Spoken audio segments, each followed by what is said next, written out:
Waalaikumsalam warahmatullahi wabarakatuh. Jumpa lagi bersama saya Wong Ganteng Santunyo. Ada yang bisa dibanting? Iya, Mas Andro. Saya kan tadi nonton YouTube-nya Mas Andro Waduh, kan. nonton Wong Ganteng Santunyo ya. Terima Iya, kasih. terus aku ki mau tanya iku loh Mas, masalah Gimana? potongan iku loh. Waduh, keren nih potongan. Biar gimana. Tapi nanti ini apa? Tadi kan aku WA Mas Andro kan mesti nomornya benar apa enggak gitu kan. Terus nanti kalau tak matiin, majik aku pulang ya. Iya, wis ngerti pokoknya. Iya, gitu. Kerjaannya Kan gini teman-teman toh, Mas. siap. Aku kan ini pengalamanku sendiri loh. Iya, teman-temanku banyak sih. Kemarin kan aku kan dari PT kan baru 2 bulan di sini, mau jalan 3 bulan lah. Terus di PT kan katanya potongannya berapa? 1.600. Itu kalau maksudnya lancar lah. Siap. Lanjut. Tapi dataku Bleset. kan beda data. Kemarin kan Siap. dituakan gitu kan. Yes. Terus berapa? 2.500 gitu. Terus sampai tanda tangan 2.750. Itu kan Mas. Itu iya Mas, menurut sampean Berapa? normal apa? Berapa? 2.750. 2.750. Heeh. Camtu ambek arek sing tak proses. Kalau di saya 2.300 sampai 2.800. Tapi gini. Sebenarnya memang yang benar di 1.600, Mbak. Kemarin sempat ada yang ngomong 2.000. Kalau 2.000 oke lah, nggak ada masalah. Tapi sampai 2.750. Sebenarnya saya kembalikan ke sampean ya. Saya kembalikan lagi ke sampean. Sampean mau ngelaporin itu atau mau diam saja? Jadi Kan nah gini Mas. siap. Terus gimana? Nah, kalau sampean mau ngelaporin ke KJRI, bikin laporan, ya kan, ke KJRI, potongannya ABCD bla bla bla bla bla bla. Nah, ini sepengetahuan saya anak yang sudah lapor ke KJRI, katanya suruh bayar dulu nanti terus dikembalikan. Katanya begitu. Tapi saya belum tahu nyatanya. Nah, kalau seandainya sampean ngerasa itu berat, ya sudah nggak apa-apa. Sampean lapor ke KJRI tapi tetap dibayar nanti sambil dengar info di KJRI. Terus setelah 6 bulan nanti bagaimana tindak lanjutnya KJRI. Nanti sampean ngomong ke saya kalau memang ternyata angkanya bisa dikembalikan, kan lumayan toh Mbak. Bener nggak? Terus kan gini Mas. Ini kan saya udah bayar 2 kali, mau 3 kali kan. Lah terus kan udah ada komunitas yang di itu loh Mas, yang di apa? Lapangan. KOSWP itu loh. Ya wis. KOSWP. Organisasinya anak-anak siap. Gitu kan. Terus kita kan konsul sama dia. Betul, gitu kan. betul. Gitu. Terus kata itunya kan kita banyak orang ya Mas. Betul. Maksudnya ada grup ya. Yes, ada grup gitu. Pokoknya kata mereka organisasi tersebut gimana? Terus kata mereka gini. Wes Mbak, kita proses ke mana KJRI sama ke BP2 TKI. Betul. Gitu kan. Terus gimana ini Kak kelanjutannya? Pembayarannya. Pembayarannya gimana? Sementara kita stop dulu. Dan nanti kalau ada surat datang bla bla bla gimana? Tagihan, Terus itu nanti kita bisa bicarakan, maksudnya bisa bicarakan dengan majikan gimana enaknya gitu kan. Terus ada yang mbaknya 1 bulan yang kemarin, kan ini prosesnya udah 1 bulanan toh Mas. Siap. Terus kemarin ada yang salah satu mbaknya itu nggak bayar gitu kan, soalnya kan bertentangan kasusnya ini, maksudnya biar selesai dulu gimana prosesnya, soalnya kan dikonfirmasi sama PT Pusat. Siap. Itu PT Pusat nggak maksudnya nggak mau tahu, nggak bisa apa-apa gitu, nggak mau gitu. tahu. Iya, nggak mau bukan tahu. Nggak bisa apa-apa, nggak mau tahu. Terus lanjut. Terus akhirnya ada surat yang warnanya apa ya, pink gitu loh Mas. Ya, pink tagihan. gitu loh. Tagihan. Iya, datang ke majikan gitu betul. kan. Betul. Terus majikan ada yang mbaknya, salah satu mbaknya itu majikannya ya maksudnya ini apa, surat apa, hutang apa gitu kan. Nah terus yang satu mbaknya ini bisa jelasin ke majikan, oh gini. Yang satu mbaknya kan maksudnya masih non, masih polos, bahasa juga masih belum lancar, masih kan, lugu gitu. Siap, lanjut. Terus tanya ke agennya bilang ini bukan urusanku, ini urusan sama PT-mu. PT gitu. Tapi setelah itu kan mbaknya yang ini kan pasti belum bisa lancar bahasanya gitu. Siap. Mas.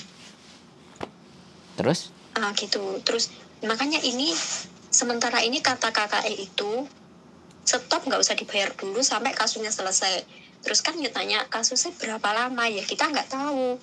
Terus nanti kalau dalam waktu 3 bulanan nggak bayar, otomatis kan surat dari penagihan itu kan mesti datang ke rumah. Betul. Ke rumah majikan. Betul. Gitu kan? Betul. Nah, takutnya anak-anak itu diinterminate. Jelas.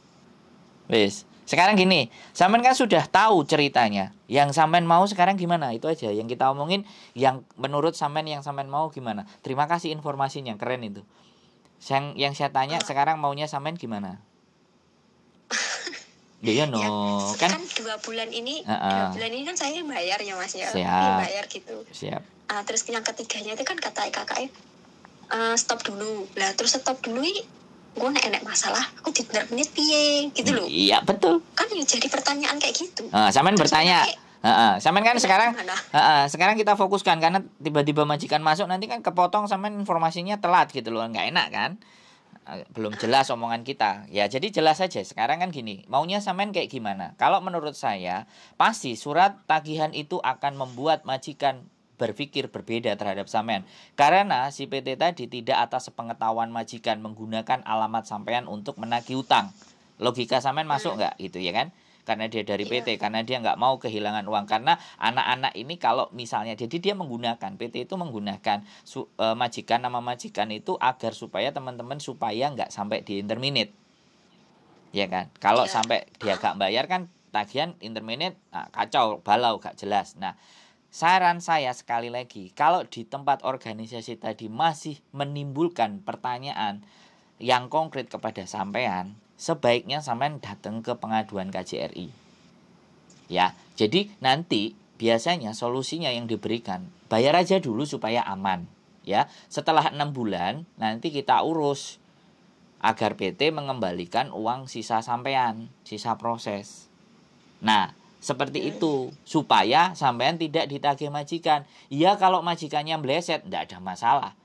Kita break interminate. Tapi kalau majikannya baik kan eman. Iya. Nah, makanya mereka menyuruh sampean untuk tidak membayar, itu membahayakan hubungan sampean dengan majikan. Bisa dipahami nggak? Iya. Makanya, makanya itu. Makanya saya jawab, saya kasih tahu sama sampean, kalau mau jelas ke KJRI dan sebisa mungkin sampean rekam. Dan kalau ada teman-teman semuanya yang omongannya KJRI itu direkam ya? Ya, kalau bisa ya sebisa mungkin, pinter-pinter lah sampean. Nanti setelah 6 bulan sampean selesai, apa tindak lanjut mereka atas uang tersebut, gitu loh. Karena saya juga belum dapat pembuktian bahwa teman-teman yang sudah selesai 6 bulan katanya nanti ada dikembalikan, itu belum sampai ke saya. Tapi kalau ternyata sudah ada, ya dengan konten ini mereka akan mancing ngomong, oh ya Mas, saya juga sudah dikembalikan awalnya potongan sekian-sekian. Jadi kayak gitu kan enak. Bisa dipahami nggak? Jadi kita ngelempar masalah ini di publik, bener nggak? Ya. Nggak apa-apa. Nah, sekarang keputusannya kalau saya yaitu sampean ke KJRI, lapor semuanya, dan apa saran dia dengerin. Bener nggak? Sampean dengerin saya, sampean dengerin organisasi. Saya dan organisasi apakah peduli dengan nasib sampean ke depan? Kan belum tentu juga, bener nggak saya ngomong? Ya kasarannya ngomong kayak gitu. Tapi kalau kita ngomong KJRI, nggak mungkin dia akan menjerumuskan sampean. Bisa dilogika nggak? Bener nggak? Jadi biar jawaban itu terjawab dengan sampean. Nanti suatu saat 6 bulan lagi kalau sampean sudah dikembalikan, sampean boleh cerita lagi ke saya. Sudah dikembalikan Mas, enak, sekarang sama majikan juga baik, lancar, jaya.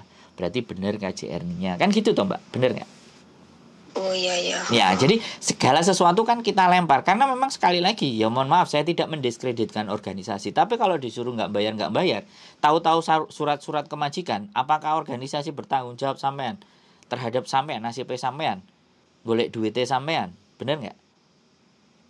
Iya. Ini yang kemarin saya juga ditanya sama anak-anak yang trainer yang diajarin sama KJRI. Kalau lapor ke YouTuber, emang YouTuber bisa bertanggung jawab? Kan begitu Mbak. Saya ditanya kayak gitu. Tapi setidaknya kalau ataupun saya nggak bertanggung jawab, saya tidak menjerumuskan sampean. Bisa dipahami nggak? Iya. Saya kan meninformasikan dengan sosial media saya sebaik-baiknya. Dan bisa dipertanggungjawabkan. Kan ibaratnya kayak gitu. Dan orangnya ada. Mukanya kelihatan. Ditemuin juga boleh. Bener nggak? Iya.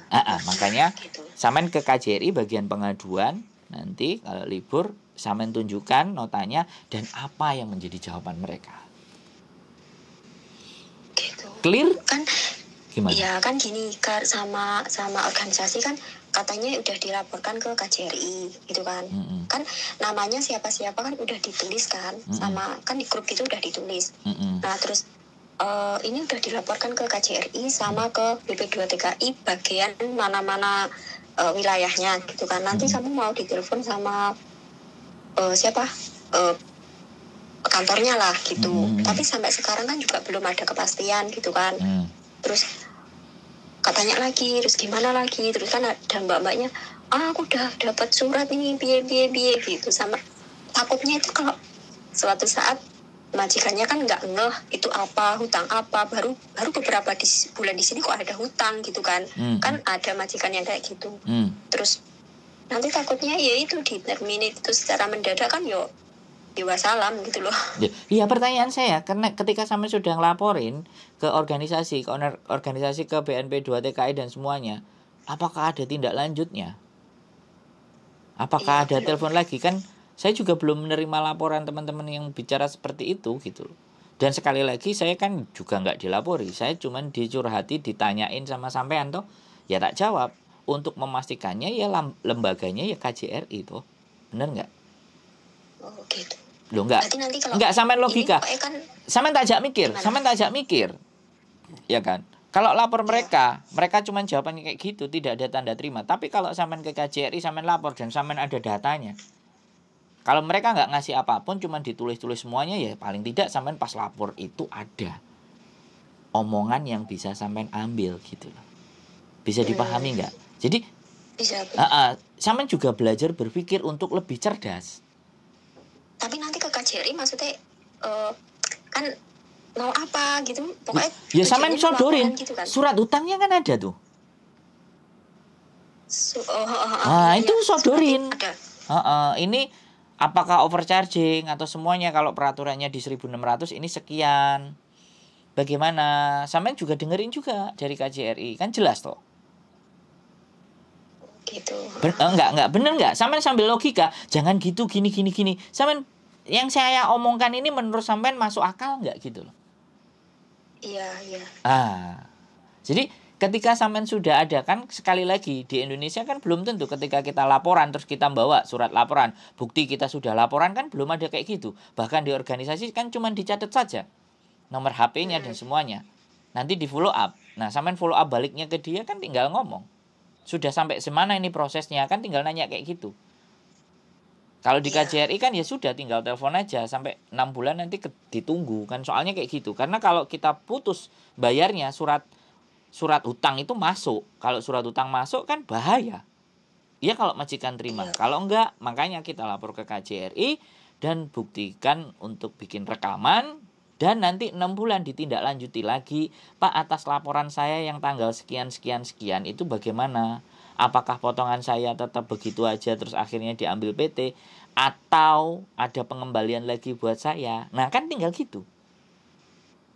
Kalau apa yang disampaikan sama mereka setelah laporan, misalnya oh ya nanti kembali 6 bulan nggak balik, 7 bulan nggak balik, kan gampang kita tinggal viralkan dan ada buktinya. Oh oke. Bener nggak? Bener nggak saya ngomong? Nggak. Dari sini logika sampean masuk nggak gitu? Iya masuk sih, masuk. Kan saya gini, ada juga yang teman yang bilang kayak gitu kan. Terus aku kan masuk organisasi itu, soalnya kan banyak teman yang dari PT juga, ya PT lain gitu kan, masuk di organisasi itu kan. Terus aku tanya-tanya, terus ini gimana Kak? Aku udah mau ini 2 bulan ini gimana gitu kan. Stop dulu. Terus kalau di stop ada mbaknya yang terima surat itu gitu loh. Jadi kan ya agak mau menerima yang ini apa yang ini gitu loh pemikirannya. Ya kalau saya sekali lagi ke KJRI untuk memastikan, karena sekali surat utang itu diterbitkan, Mbak, ya kan, kemudian kita nunggak, itu persoalan, Mbak. Oh, terus ini mau ini lagi kan, seumpama kita kan potongannya 2.500 gitu kan, 2.500. Kalau dibayarkan kurang, itu ada masalah nggak? Ya masalah, Mbak. Wong tertera di situ 2.500, sampean bayar cuma 1.000. Finance jadi gini loh, Mbak. Permainannya gini, semen tak kasih tahu permainannya. PT di Indonesia sekali lagi bekerja sama dengan kayak di Hong Kong ini ada lembaga. Jadi aku atas nama anak ini menerbitkan surat hutang dan itu diterbitkan di Hong Kong. Iya kan? Yeah. Kemudian ditaruh di alamat majikan karena sampean waktu berangkat kan ada alamat majikan. Ada. Ya. Padahal sebenarnya PT tidak sama agent konfirmasi, majikan nggak dikasih tahu kalau anak ini potongan segini nanti ada surat hutang. Nggak tahu, ini aku nggak ngerti, agent ngasih info ke majikan nggak. Kalau majikannya sampai ini surat hutang apa, berarti agent tidak menginformasikan bahwa anak ini proses dari Indonesia itu hutang. Bisa dipahami nggak? Soalnya majikanku juga nggak tahu. Oke. Makanya ini make sense-nya sampean harus sampai berpikir di sini. Saya ajarin gitu loh. Saya kasih tahu, kita diskusi itu, kita ngobrol itu. Jadi surat hutang itu tetap akan diterbitkan sama lembaga tersebut ini. Saya nggak akan sebut lembaganya, ada 2 soalnya. Dan selalu menerbitkan surat hutang ke teman-teman. Oke? Ya sudah. Matiin aja. Jadi buat teman-teman semuanya, ini menarik pelajaran ini. Jadi mengenai potongan. Sedikit banyak kita bisa berdiskusi ya untuk bagaimana mengambil langkah. Nah, Mbaknya masih ada majikannya. Ya, kita namanya bekerja kan pasti kalau keluar, kalau di rumah majikan kan nggak akan bebas nelpon. Tapi nggak apa-apa, ini diskusi sekali lagi. Nah, dan juga teman-teman ternyata juga sudah melaporkan ke organisasi. Dan ada yang menyarankan untuk tidak dibayar, ada yang menyarankan untuk dibayar. Nah ini kan rawan dan ini membahayakan nasib si mbaknya tadi.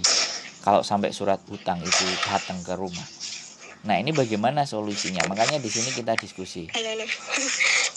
Maaf ada orang yang nganter barang. Oh, bisa dilanjut nggak ini?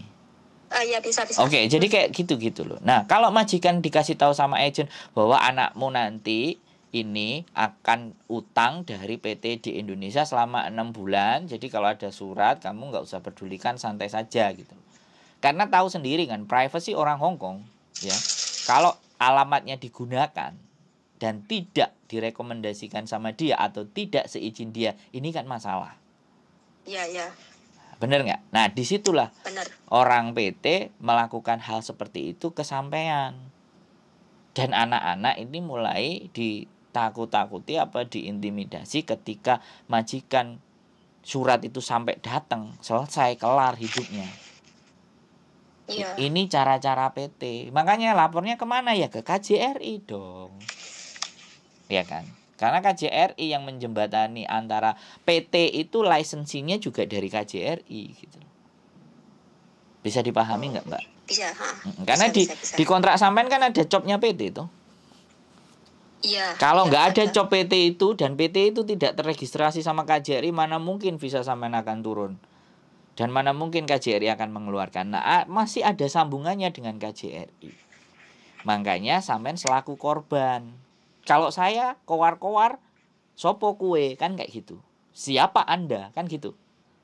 Ya. Tapi kalau saya sampean ajak diskusi, ya saya jelaskan duduk persoalannya. Sampean tinggal jalan sendiri ke bagian pengaduan KJRI. Dan sekali lagi, ya direkam. Apa pembicaraan mereka. Biar suatu ketika, karena kan belum tentu sampean bawa surat laporan. Nah nantinya bisa ditindaklanjuti. Ya kan kalau ibaratnya kita beli sesuatu, kalau di Hong Kong kan ada resitnya, ya.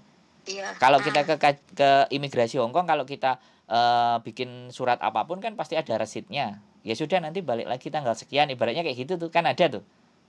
Iya. Lah untuk KJRI saya nggak ngerti. Makanya sampean wajib harus ke sana untuk menanyakan hal ini.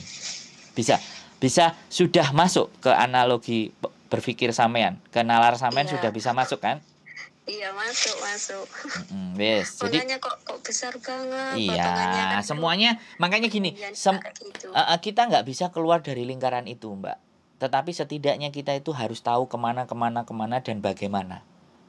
Benar nggak? Ya, benar. Nah, ketika sampai nanti sudah datang dapat rekaman, itu untuk menginformasikan kepada seluruh dunia. Maksudnya teman-teman suatu saat nanti sampean kalau ada yang proses kayak gini jadi ngerti dari ketika saya ngobrol sama sampean. Nah, ndak mungkin aku ngomong ngedabul dewe gak enek korbane. Bener nggak? Iya, Sandri ngomong ngumuk lah kayak gitu kan. Tapi nek ngomong sama sampean, karena sampean bercerita sesuatu aja temen diskusi, aku ngobrol. Benar. Oke. Saya tadi kan mau tanya Mbak Yuni toh, tapi kan tahu sendiri Mbak Yuni susah kan kalau ditelepon. Iya, makanya. Terus aku cari nomornya sampean. Iya. Oke, sudah sesuai dengan apa yang menjadi gambaran, walaupun belum terselesaikan ini persoalan, tapi setidaknya ada garis terang buat sampean gitu loh. Ada poin yang bisa kan diambil kan gitu ya. Tak bayar dulu sampai 6 bulan gitu. Bukan, sampean datang ke KJRI dulu. Ya dibayar tetap, tapi sambil sampean datang ke KJRI untuk memastikan. Oke. Oke. Untuk memastikan jalannya terus gimana gitu. Memfollow up kok akhirnya piye kan kayak gitu tuh. Bener nggak? Iya. Syukur-syukur udah di KJRI 6 bulan, Mbak, uang Anda dikembalikan sama PT sejumlah sekian. Apa enggak yo ngejak aku gak njaluk ngejak ngopi karo sampean ayo. Ngejak ngopi langsung. Lah, kan kok ya seneng aku ditukokno gedang goreng. Iya. Ya, tujuan saya cuman teman-teman bisa ngerti dan memahami tanpa harus membahayakan diri sendiri kan itu saja. Dalam pengambilan sebuah keputusan harus banyak ada pertimbangan dan sampean harus tahu siapa yang diajak untuk berdiskusi. Berarti kan gini Mas, kalau masalah potongan itu berarti agensi sini nggak ikut campur gitu ya? Ya sebenarnya nggak ada. Karena kalau dia sampai mengambil uang lebih dari 473, selesai itu, kelar sama Labor Department. Peraturan di Hong Kong itu dia tidak boleh menarik fee kepada sampean itu lebih dari 10%. Iya, ada juga toh temanku, ya nggak satu PT sih. Ya teman di sini sampai 3.200 loh. Itu kali 6. Iya, sampean kasih tahu, sampean ajak bareng-bareng untuk lapor ke KJRI. Saya justru kalau mau dikumpulin, ayo tak anterin. Hari apa mau keluar? Aku pingin nemenin. Kalau aku nganterin toh. Loh, enggak, kalau aku nemenin di hari biasa nanti kan pasti di ruangan sana ditanyain, Anda siapa? Anda ngapain? Ketika aku korbannya ya aku masuk, tapi kalau aku nggak jadi korbannya, nek ditakoki ngono gak kowah aku, Mbak. Bisa dipahami nggak? Iya, maksudnya kan nanti sama-sama terus sampai temenin ke sana gitu kan. Jadi kan kalau mungkin kita nanyanya mungkin ya 1, 2 gitu aja. Tapi kalau ada yang udah biasa gitu kan nanyanya bisa 10 gitu loh. Loh, sekarang pertanyaannya adalah, Anda siapa? Aku ditakoki. Temenku. Anda korban nggak gitu loh? Enggak, Pak. Ngapain ikut-ikutan ke sini? Mereka ya sudah tahu saya. Iya, tapi dia nggak memberikan informasi sebaiknya buat teman-teman kayak gimana. Saya tidak dikasihkan informasi yang jelas. Kalau saya dikasihkan informasi yang jelas, apalagi pegawainya sana bisa diajak podcast, diajak omong-omongan, saya bahagia, Mbak. Orang kita mau ngajak ngobrol suruh tulis surat secara resmi. Kan rawat, Mbak. Loh iya, prosedurnya kalau saya ingin ngajak ngomong sama mereka, saya suruh tulis surat, mau ngapain, bicara tentang apa. Nah, sedangkan mereka tidak memberikan informasi berbagai macam hal persoalan kepada teman-teman. Kan begitu ceritanya, Mbak. Makanya dengan aduan-aduan sampean kayak gini tak naikin, biar ini menjadi isu publik. Dan ini yang diperjuangkan oleh banyak-banyak organisasi. Tapi kan itu offline. Wong zamane saiki online. Semua informasi naik ke atas. Kok cuman diem-diem. Nah, sing 3.000, 3.500, 4.000, 5.000 apa gak merongos? Iya kan maksudnya ngesakne nah, Sekali lagi Mbak, makanya dengan jalan seperti ini kita speak up. Bisa dipahami nggak? Dengan cara seperti ini. Apakah pemerintah kita itu mau turun tangan? Gitu loh. Apakah pemerintah kita itu benar-benar ngayomi kita dan melindungi kita? Gitu loh. Apakah justru malah mereka memeras teman-teman sekalian? Kan bisa dilihat dari sini. Benar nggak? Kemarin kan aja juga aku dapat kiriman itu, ada yang di depan KJRI apa ya? Kayaknya ya itu kan ada yang demo masalah potongan kayak gitu. Orang banyak loh Mbak, lebih dari 10 loh. Mbak, sampean tak kasih tahu. Saya itu naik ke lantai 1 di ruang Ramayana. Saya mengajukan pertanyaan, ndak ditanggapi. Ada saya videonya di Facebook komunitas YouTuber Hongkong. Nggak ditanggapi pernyataan saya. Saya sudah nyampaikan ke mereka, dalam 1 hari saya membuat konten 23 konten setiap harinya. Dan 6 bulan kami mempunyai hampir 2.600 konten. Nah, kalau KJRI bisa menginformasikan tapi nggak mau bikin konten, kan tinggal ngomong sama kita. Nah, yang menjadi pertanyaan, kowe iki lho sapa, Ndro? Lah nek dikono ngono aku terus kon piye, Mbak? Aku lak ngowo. YouTuber. Lah, YouTuber apa dikono ngono? Iso ta ngewangi bocah-bocah. Ya walaupun saya nggak bisa ngewangi dan ngasih tahu dan memberikan solusi, tapi setidaknya punya pandangan. Dan itu sudah naik ke atas. Kalau semakin gempar naik ke atas, lah nek sing kok ndelok Pak Jokowi, ayo. Kan siapa ngerti? Iya, aku telepon Pak Jokowi dhewe. Nah.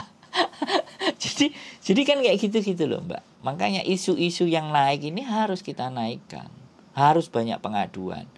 Dan kita jangan takut walaupun sama pemerintah kita sendiri, ya sudah. Mainkan tuh video.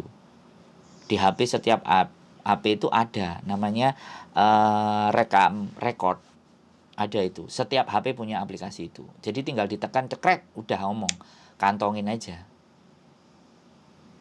Jadi bagaimana? Kalau mereka memberikan nota, enak. Aku gak ngerti soalnya belum ada yang lapor. Saya cuman taunya ada anak lapor ke KJRI, tapi ya sudah disuruh bayar dulu sampai habis, nanti 6 bulan dipending dan di follow up. Nah itu apakah dikasih resit apa enggak? Untuk ya, keputusan. Berarti kalau nggak dikasih resit, jalan satu-satunya direkam itu aja. Nah, cerdas. Dikasih dan tidak dikasih direkam. Apa yang terjadi di situ? Bagaimana stafnya memberikan jawaban dan bagaimana follow up-nya dan bagaimana pertanggungjawaban mereka berikutnya di 6 bulan berikutnya setelah kita sudah selesai. Kalau nggak ada follow up, nggak ada apa-apa, berarti mereka sama dengan PT Kong Kali Kong. Oh iya. Bener nggak? Logis nggak?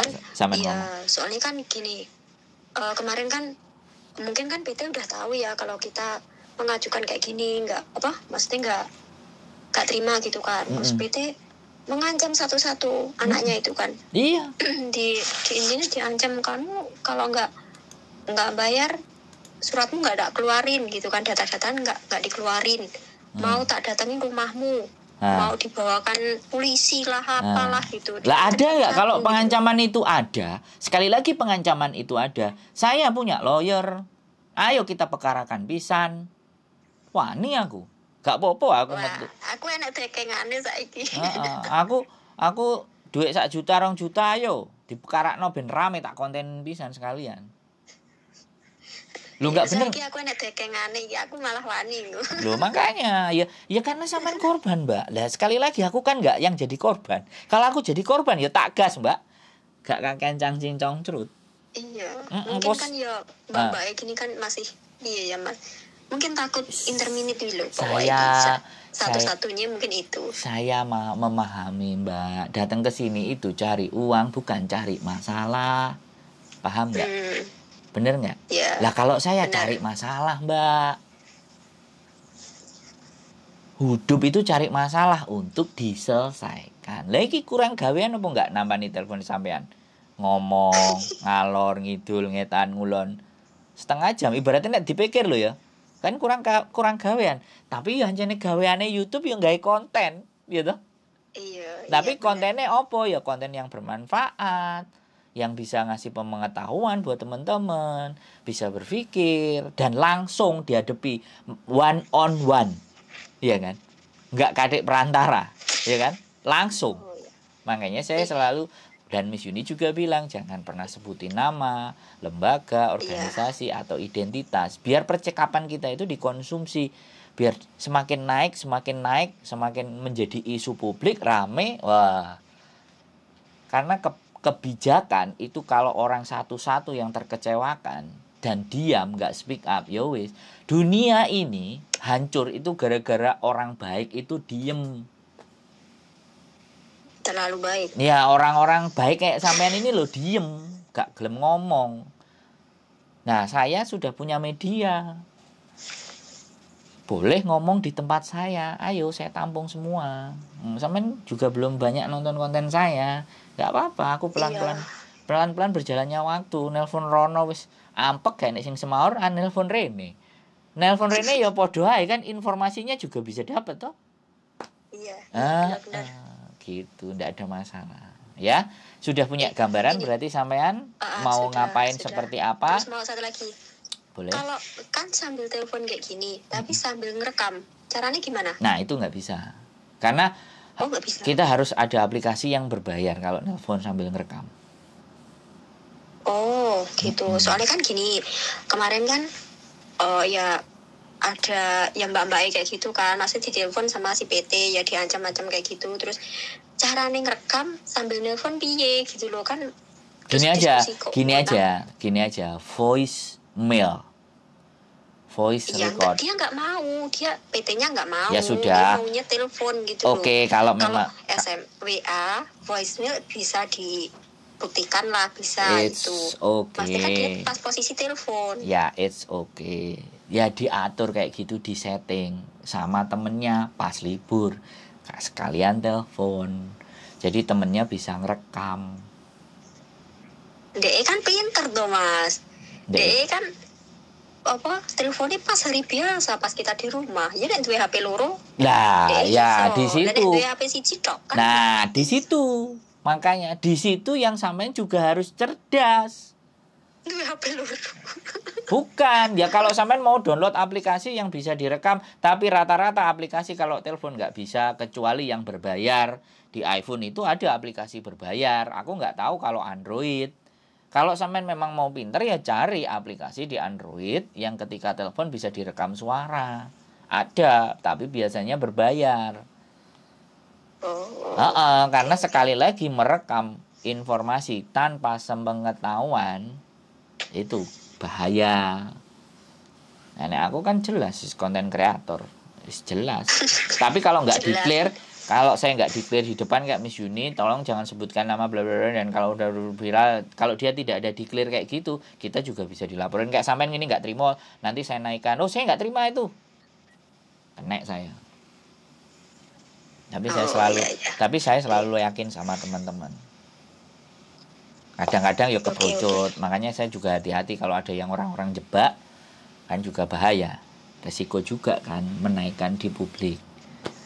Kan gitu Mbak. Ya, boleh di-download aplikasi yang ada di Android, boleh. Silahkan. Cari-cari info untuk lebih cerdas, lebih pintar. Oke, berarti sampean sudah tahu apa yang harus dilakukan dan seperti apa dan bagaimana? Aman? Sudah. Oke, silakan kontak. Pokoknya kontak dan jangan lupa tonton channel YouTube saya, Sandro Jabrik. Wong ganteng sak donya. Siap. Oke. Siap. Sehat ya, sehat selalu Mbak. Yuk, bye-bye.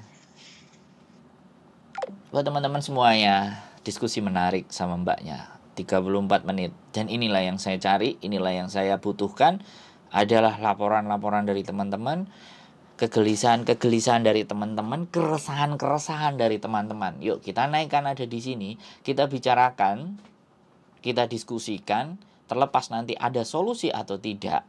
Itu yang terpenting adalah kita speak up dulu yang menjadi permasalahan kita semuanya. Sekali lagi tetap stay tune di my YouTube channel dan see you the next video. Bye-bye.